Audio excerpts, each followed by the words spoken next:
Let's take a look at today's headlines from across Houston. Hello, I'm Len Cannon. City Council could soon put the brakes on electric scooters in some parts of Houston.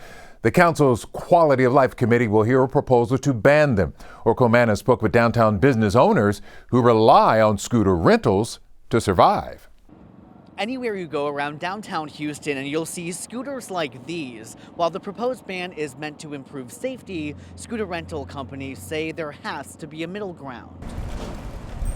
Scooters have become a staple sight and sound, especially on weekend nights in downtown Houston.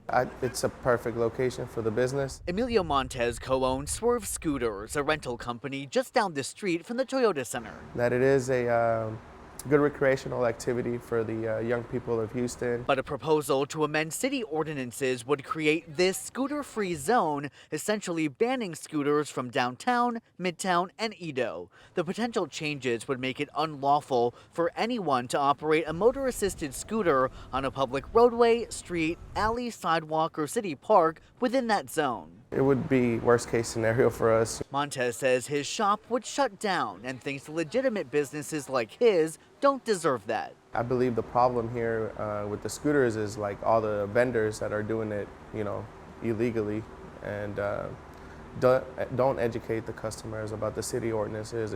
The city says the intention of the proposed amendments is to reduce safety hazards. Some residents telling us that's why they're on board with banning scooters. I think they're very dangerous. They're not good for the city. I mean, you see them coming out of nowhere sometimes. They're dangerous, for the kids really, because, I've been out here several occasions. I almost run over a few, We brought those concerns to Starride Scooter Rentals, which just opened a couple months ago. They point to safety concerns. What's your response to the city saying that's the reason they want to do this? Safety concerns, that's a valid concern. But they say a compromise can be made with the city. And they should work with us, these small business owners, and make it more safe, They can work to make it more safe, not ban the scooters. The proposal will be discussed at the City Council's Quality of Life Committee meeting this Thursday. The companies we spoke with say they'll be in attendance to make their voices heard. Reporting from downtown Houston, Orkomana, KHOU 11 News. A scary crash involving a Houston animal rescue group. Rescued Pets Movement says one of their vans was totaled after hitting a disabled vehicle on Highway 87 that's near the Texas-New Mexico border. The group's two drivers are okay and no animals were on board. Troy Kless explains how you can help this group get their rescue operations moving at full speed again. The animals at Rescued Pets Movement don't stay long. Yeah, so this is what our typical setup is for cats. Shelby Rockmore says the Transport Rescue Group drives animals rescued from bark to their partners in Colorado or Illinois. Late Friday night, They're still a little bit shanked up. Rockmore says two of her drivers were on an unlit remote freeway in New Mexico heading back to Houston. And they came up to a vehicle that was completely unlit that had died right in the middle of the freeway. And they ran right into that vehicle, going quite fast. Totaling their most reliable, largest capacity vehicle in their fleet. It transports 2,000 cats and dogs each year. Nobody was in the disabled vehicle, and no animals were on board the van. Though it was insured, the loss is a setback.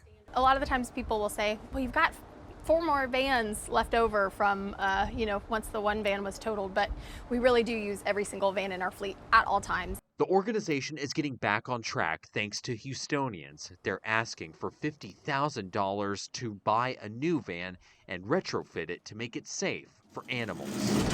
In the first day, $12,000 raised, how does that make you feel? So grateful. It really reinforces what we do, and it shows that we've got a community of people that really love animals and believe in the work that we're doing. And you can help RPM continue their work by seeing this story on KHOU.com. In Houston, Troy Kless, KHOU 11 News.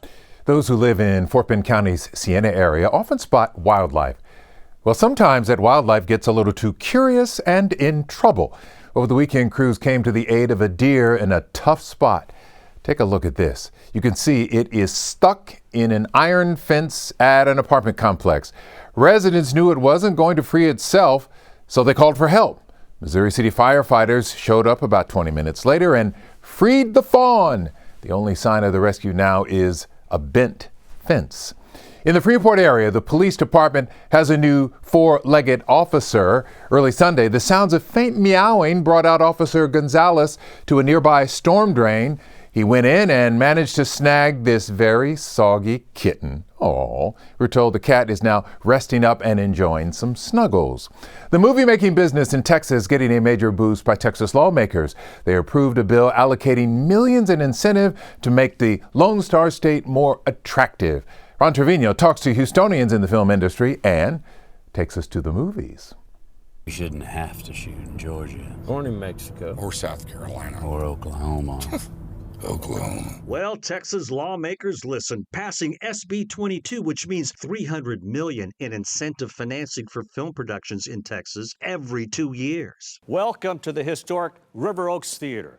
Here, they've been opening and closing the curtains on movies for 85 years now. They love to show movies that were actually shot here in Houston. They're hoping more movies will be made here in the future.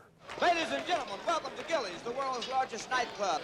Houston has a rich history of movie production with classics like Urban Cowboy in terms of endearment. Could we see a new cinematic era in H-Town? This legislation, what does it mean for Houston?